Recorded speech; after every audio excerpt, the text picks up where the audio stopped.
Welcome to Unpacked, real conversations for diplomatic partners who are ready to unpack more than just boxes. This is the space for the brave questions, the messy middles, and the quiet decision to stop shrinking and start showing up fully. We talk identity, purpose, transitions, and what it really takes to feel at home in a life that's always moving. Because you've always been more than the label, and this is where we say it out loud. Hi, I'm Anna, and I am with my co-host Emma. Hello everyone, and welcome to the second episode of Unpacked. And today I have an amazing pleasure of interviewing my partner, Emma. So Emma, to start with, please tell us about yourself. Oh, thank you so much, Hannah. Um, I, goodness me, where do I start? I was an expat basically, and I moved to Dubai in 2016, and I was a maths teacher. So it's a very interesting that you're an old teacher and I'm a teacher too. Maybe Yes. maybe there's something in there in our astrologies and our astrology charts. Um, so I was working there, and I was very career identity orientated. I Mhm. was working hard. I was moving up the corporate ladder, and I thoroughly love working with all my teenagers. I loved working with them, but inside I was completely drained. Mhm. Um, I was exhausted and I just didn't know what to do to kind of get myself out of this situation, to be honest. And can look to different careers and oh, so many different things. During this time, whilst I was in Dubai, I actually then met my partner Andrew, and he was working in Afghanistan at the time, and so we then started a long distance relationship, and then he got posted to Pakistan. And at one point, he said, why don't you come with me? And given the fact that I was so burnt out and so exhausted, I was like, oh my God, no, I can't do that. I can't give up my career and I can't give up my house and I can't give up all of these things that I'd worked so hard for to then just Mhm. completely let them go. And I thought, what was the point in putting myself through all that pressure, pain, and hard work for it to then just disappear? And I actually spoke to a coach at the time, and she said, well, what would be the other ideas that you would like to do if you were to do anything else? And I thought, you know what? I've always wanted to go and do my yoga teacher training. To take myself off for a month sounded so self-indulgent and that I'd Mhm. never be able to do in normal life. And I said, I've always wanted to do my coaching and I want to learn more about well-being. And I was currently at the time completing my positive psychology in well-being.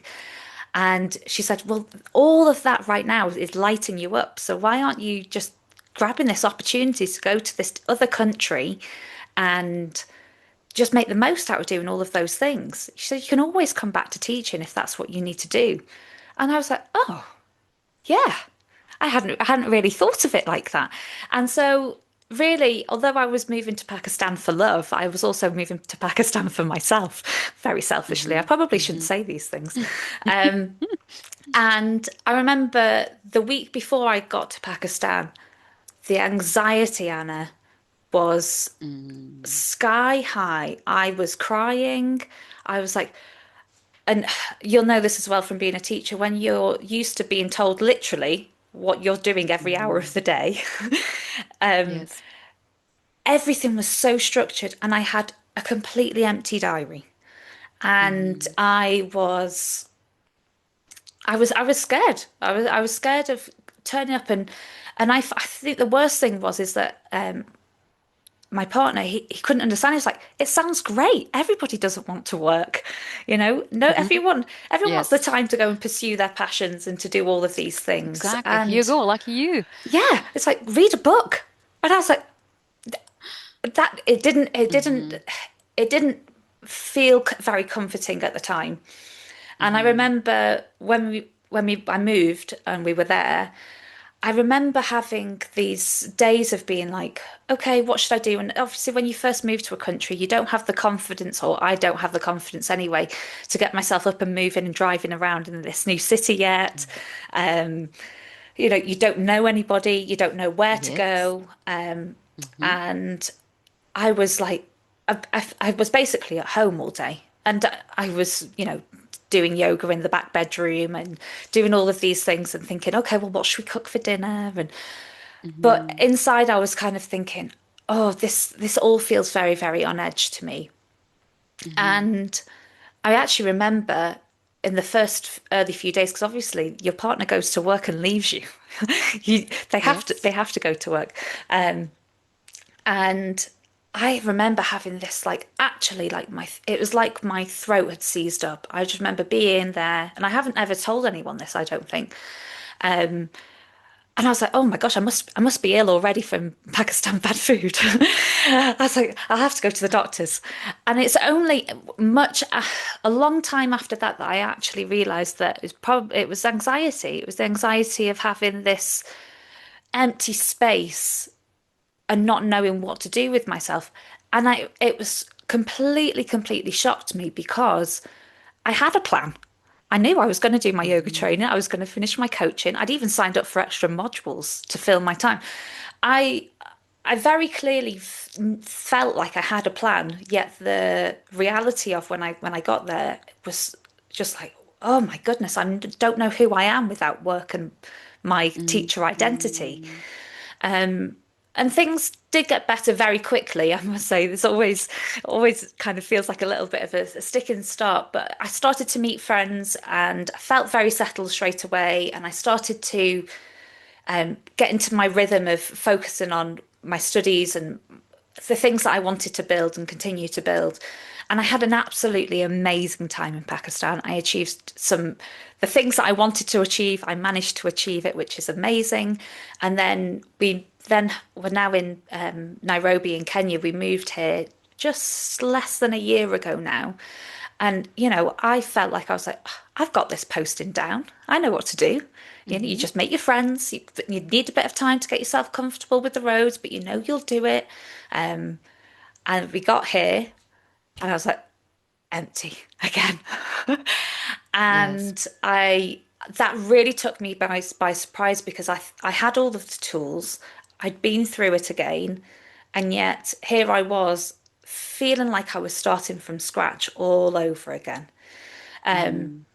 And both of those times have really taken me aback, to be honest, because you do feel as though, especially for someone who specializes in well-being, you feel like you know what to do. So Mm-hmm. the fact that that has happened twice, I then think I have the tools. I know how to help myself. If I didn't have the tools, gosh, what would life be like? And the more conversations that I've had with partners is that people, A, they don't have the tools to help themselves to fully understand, and B, they are going through these repeating patterns and feeling completely helpless. And I think that is the gap there that I really want to support partners with. I feel like we as people are so important. The success of an overseas posting is highly dependent on how well we adjust. So I mean, Absolutely. we Yes. we should be given number one priority in any We are consideration. mission critical. That's what I keep saying. We're mission critical for every mission. Exactly. Absolutely, Success and absolutely. failure, it comes down to us. It, Yes. a million. I could not agree with that even more.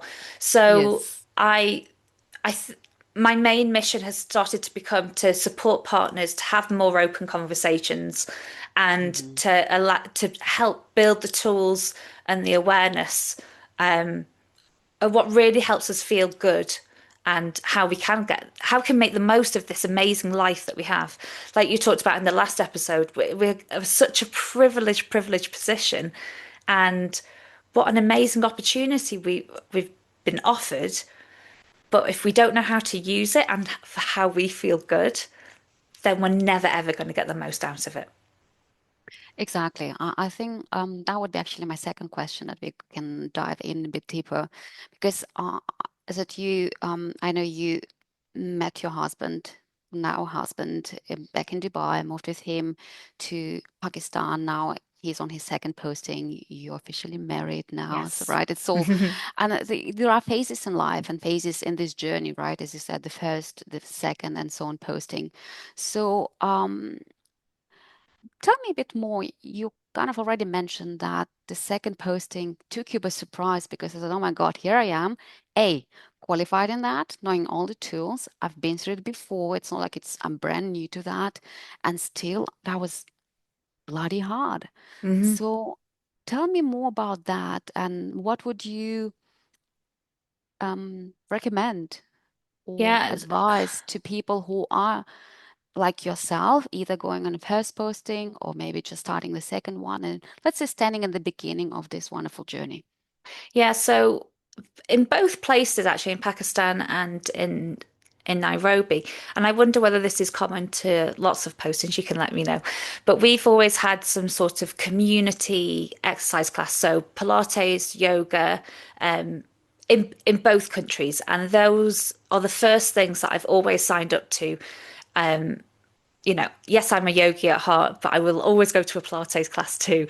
And that was what was on offer here in Nairobi. So as soon as I found out that there was a community class, I signed up. I went to it just to meet people. I was struggling to even Mhm. see, get to know any faces, to even say, "Hi, I'm Emma and I'm here. Can someone be my friend, please?" Um, so I went to the class and met some really lovely people. And someone said to me, "Oh, how are you getting on, Emma? How are you settling in? Are you doing anything nice today?" I just went completely blank. I went, no. And she was like, I just love how honest you are. And I didn't even, the thought never came across my mind to be honest or not honest because I had no other answer than the truth. And Mhm. that moment changed everything from me. So being honest and saying, no, I'm feeling I don't have anyone or anything to do. That lady then said, "Oh, well, we go out on a Wednesday to for coffee or lunch or whatever. Would you like to come?" I was like, "Yes, absolutely." Yes, please. So that lady who would now I can actually say is one of the best women and one of my bestest friends that I've made here, and she will be a lifelong friend. She really took me under her wing, helped me meet a few different people, and it just I think making that first connection, and I think that this is a two-way thing. So if you're settled into one country and you know someone has new has arrived, really please do go out of their way to just take them out for coffee, lunch, or even to go food Mhm. shopping. That, the Absolutely. what that does to someone's experience in that first week or two is massive. And alternatively, on the other hand, if you are brand new, don't feel like a pest. Put yourself out there. Say, can anyone help? Can anyone show me where this is? Is anyone going out for lunch this week? Really just feel confident to put yourself out there and just go for it. Exactly. I think it's a great advice. Being proactive, but also being, I think, what you just mentioned, you were honest and vulnerable enough to say, no, I actually don't. You could have said, well, I'm not sure, but I'll get back to, I don't know. And I think, right, it starts with two things, or three rather, be proactive. Um, if you are already in this country, look after the ones who are just coming and new, because you know what it feels like. And secondly, right, be in touch with yourself and dare to be vulnerable. Absolutely. And I think it's the vulnerability and that connection. I think the connections for me is one of the most important things or one of the most important aspects to kind of nurture and spend the time in those first few weeks or first few months. Really, really do get to find your people. And I find what annoys me the most, Anna, I've got to Hmm. say, is going to these coffee mornings and having very superficial conversations. Oh, Yes. can you tell me where you've been? What's your favorite thing to do? Where are you going on holiday next? Hmm. All of these things, Yes. understandably, sometimes we have to do those little conversations, but really do your very best to get in there and have those deeper conversations straight away because those are the ones that make you feel like you've had a connection. It makes you feel like you want to speak to that person again. and it actually can develop real friendships. Absolutely. Yes, finding your people is crucial. But I think in order to get there, once again, you need to be vulnerable enough and willing to go a bit deeper with yourself and then with people around you. So tell me a bit more, how do you, because you said um, you moved from Dubai to Pakistan from this very busy, very structured, very packed day-to-day life to suddenly a void. And then you managed to fill it and did lots of amazing things. I know you're quite busy right now in Nairobi as well. But how do you do it? Because I know I've only moved around as a diplomatic spouse with 3 children. So my life was structured. I had the clear routine to every single day of my life just because of the kids. How do you do it when you don't have kids? So Yeah. what's your take on that?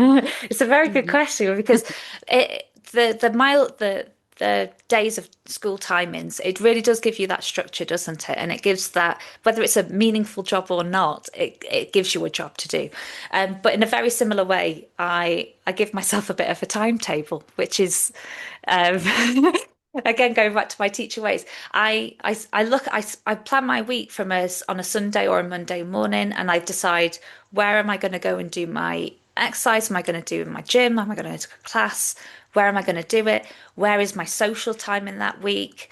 I give myself blocks of time, and that's not to say that it's the same every single week. And I think that's the joy, isn't it, of being a partner? You get to Mm, pick how you use your time. So it's about what do I want to do this week? How does that look like? And do I give myself nice big chunks of time to go and do something for fun?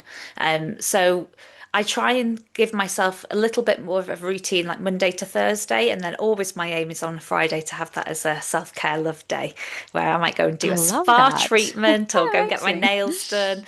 But I Yes. try and keep Fridays as much as I can as free Hmm. as possible, just to make the most out of it. Because I think, at some point this might end, and if I go back to working full time, what am I going to feel like I'm going to regret? I'm like, well, I don't make the most out of it because I was always thinking you need to work, Emma, you need to do this, and you need to do that. Well, no, actually, this is great.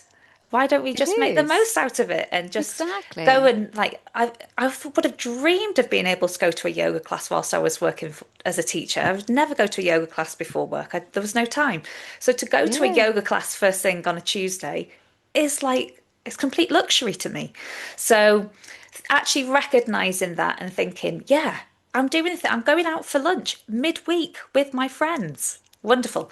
So being able to do all of that and making the most out of that, that's how I see building my structure around the things that makes me feel as though I'm making the most out of this opportunity, but also, and that's 2 ways, making the most out of the freedom and the time freedom, but also making the hmm, most out of being able to pursue my own passions as well.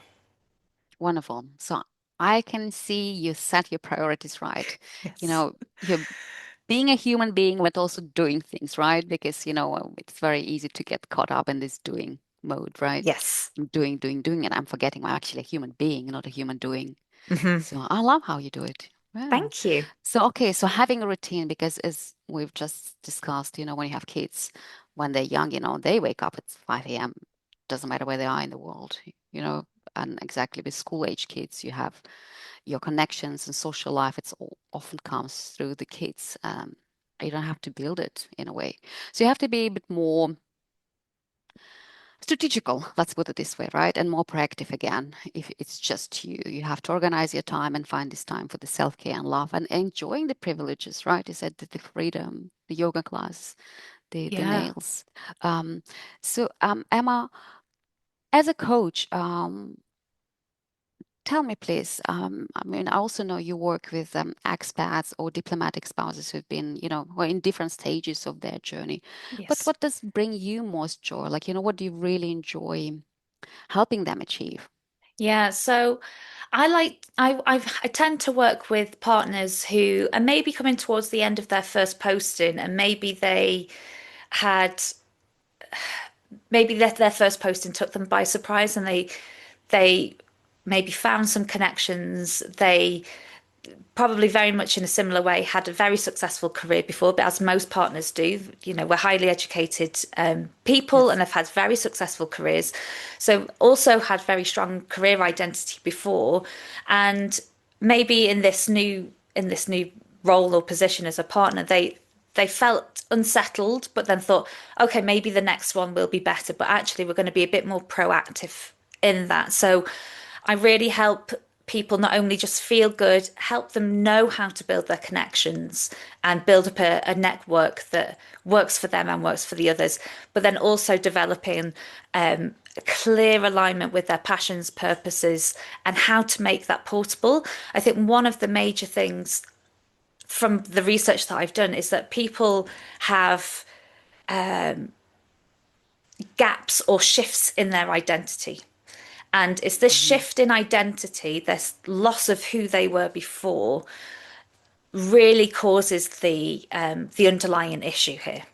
So it's really about building up this idea of who am I and who do I want to be? What's my relationship with work? Because, like I said before, I wasn't particularly loving my work as a teacher in Dubai. It was Mhm. so fast paced, but without it, I felt completely lost. So Yes. it's about having for I work with people who really want to build this life and create this life that they really want to leave without the resentment. And I love the fact that we talked about Mhm. resentment in the last episode because I feel like that's the biggest killer, isn't it? You feel like you've made as soon as you feel like you've made a sacrifice, everything else can start to crumble away. So we want to remove that Absolutely. resentment between you and your partner. I want to help you build something, whatever it is, whether it's a portable job, whether it's working in person, whether it's working with a charity, whether it's a portable business, whatever it is, it has to be fully aligned with who you are, why, how you want to do it, and being able to take it anywhere with you in the world. So it's creating that consistency and identity for Mhm. people that I really want to support people with. So that can usually happen for maybe people in their first going into their second posting, or maybe like lots of people, they go on their first posting and maybe they have small children, so they use it as a great opportunity to use it as an extended maternity leave. And then they go into their second post and they're like, oh, my children are not so small now. What do I now do? So really bridging the gap between the first, second, and maybe towards the third posting is where I work, which is why I love our work together, Anna, because I feel like we can support partners at every stage of their journey. Absolutely, we can. And that's what we will continue doing. And we'll Yes. continue talking about these important topics, unpacking more and more. And so please, if you like this episode, subscribe, like, share with a friend, and stay tuned because there are lots of more amazing things coming. And Emma, tell us where people can find you. You can find me at the Zestie Life on Instagram, and we'll also put my email in the show notes. And Anna, how about you? Where can we find you?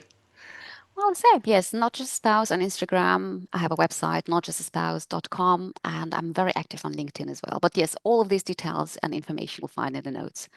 I'm so excited, Anna, for this journey together that we're going to be on. Isn't it Yay! wonderful? Hopefully, that what I would love for us to be able to do is reach our goals and our dreams and hopefully inspire others to also reach for their own goals and their own dreams. Exactly. I think what we are doing, we help people remember who they are and, as you said, what they want. And I think people need to define it and decide for themselves and not waiting for the world to tell them who they are. Because that as a diplomatic spouse, you're put in a tiny, tiny box and it's super uncomfortable. Yes. Well, it's been an absolute pleasure, and I'm really looking forward to all of our future conversations. We're hoping to have a conversations every other week at the moment. Yep. So, very excited for what the future holds for us both. Okay. Yes, likewise, Emma. Okay. Bye, everyone. Bye.